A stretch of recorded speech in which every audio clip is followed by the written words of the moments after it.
कारण हे मोठं जे षडयंत्र आहे त्या षडयंत्रामध्ये हिंदू समाजाला आपल्या या देशामध्ये कमी कसं करायचं, आखडा कसा कमी करायचा, यावर हे सगळ्या गोष्टी प्रयत्न असल्यामुळे आपण जनता म्हणून, नागरिक म्हणून सिंधुदुर्गच्या जनतेने सतर्क राहिलंच पाहिजे। मी जिल्ह्याच्या जनतेला विश्वास देतो, आमचं सरकार, आम्ही लोकप्रतिनिधी, आमचं केंद्र सरकार असेपर्यंत तुमच्या एकही इंच जमीन आम्ही वक्फ बोर्डला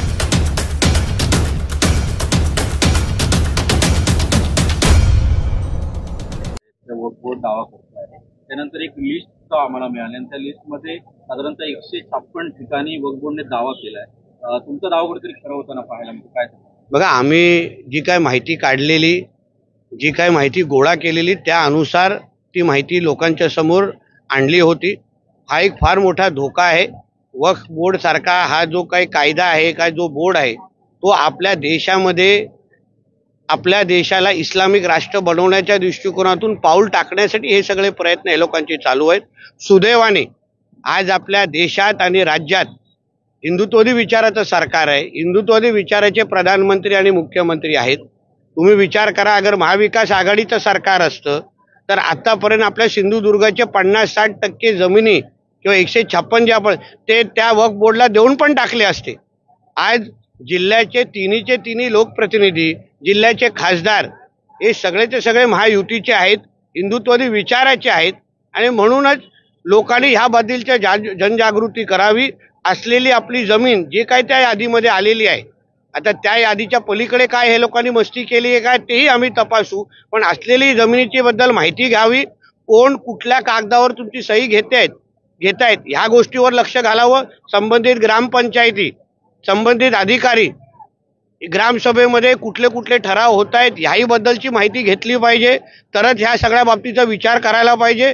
कारण हे मोठं जे षडयंत्र आहे त्या षडयंत्रामध्ये हिंदू समाजाला आपल्या या देशामध्ये कमी कसं करायचं, आखडा कसा कमी करायचा, यावर हे सगळ्या गोष्टी प्रयत्न असल्यामुळे आपण जनता म्हणून, नागरिक म्हणून सिंधुदुर्गच्या जनतेने सतर्क राहिलंच पाहिजे। मी जिल्ह्याच्या जनतेला विश्वास देतो, आमचं सरकार, आम्ही लोकप्रतिनिधी, आमचं केंद्र सरकार असेपर्यंत तुमच्या एकही इंच जमीन आम्ही वक्फ बोर्डला द्यायला देणार नाही, एवढं शब्द मी जिल्ह्याच्या जनतेला देतो। देवस्थानची जागा यामध्ये जास्त प्रमाणात आहे, आचऱ्यामधील जागा जास्त आहे। बघा, हाच तो मोठा धोका आहे।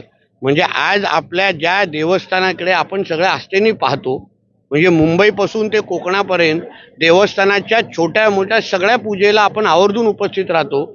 या सगळ्या देवस्थानावर पण दावा ठोकण्याची हिम्मत या वक्फ बोर्डने केलं असेल तर ह्यांची हिम्मत मोडण्याचं काम सिंधुदुर्गाच्या हिंदू समाजाने केलंच पाहिजे। आज आपल्या देवाकडे, मंदिरांकडे हे वाकड्या नजरेने पाहण्याची हिम्मत करत असतील तर उद्या आपल्या राहत्या घरांकडे पण हे लोक सोडणार नाही। म्हणून या सगळ्या बाबतीमध्ये अभ्यास करून मीही संबंधित प्रशासनाशी बोलणार आहे, पोलीस खात्याशी बोलणार आहे, जेणेकरून अशी ही जी काय मस्ती सुरू केलेली आहे ही हिम्मत कशी तोडता येईल यावर निश्चित पद्धतीने पावलं उचलली जातील, एवढा विश्वास जिल्ह्याच्या जनतेला देतो। राज्यात आणि देशात हिंदुत्ववादी सरकार आहे, यावर ठोस पावलं उचलली जाणार आहे। आमच्या केंद्र सरकार म्हणजे आदरणीय मोदी साहेबांच्याच सरकारने वक्फ बोर्ड या कायद्यामध्ये अमेंडमेंट सुचवलेले आहेत, ज्याच्यामुळे हे जे काय ह्यांची मुजोरी आहे, हे जे काय जसं न सांगता कोणाची जमीन घेणं, कोणालाही अपील करण्याची मुभा नाही। आता तुम्हाला आश्चर्य वाटेल, देशामध्ये रेल्वे आणि डिफेन्स नंतर वक्फकडे सर्वात जास्त जमिनी आहेत, त्यांनी सर्वात जास्त जमिनीवर ताबा केलेला आहे। आज आपल्या एक देवस्थानावर ताबा ठोकायला सुरू केलेला आहे, उद्या आपल्या अंगणेवाडीच्या मंदिराकडे करतील, उद्या कुणकेश्वरवर करतील, कुठे हे लोक नजर फिरवतील ना, रामेश्वरवर करतील, मंदिराकडे करतील, कुठेही नजर फिरवतील ना।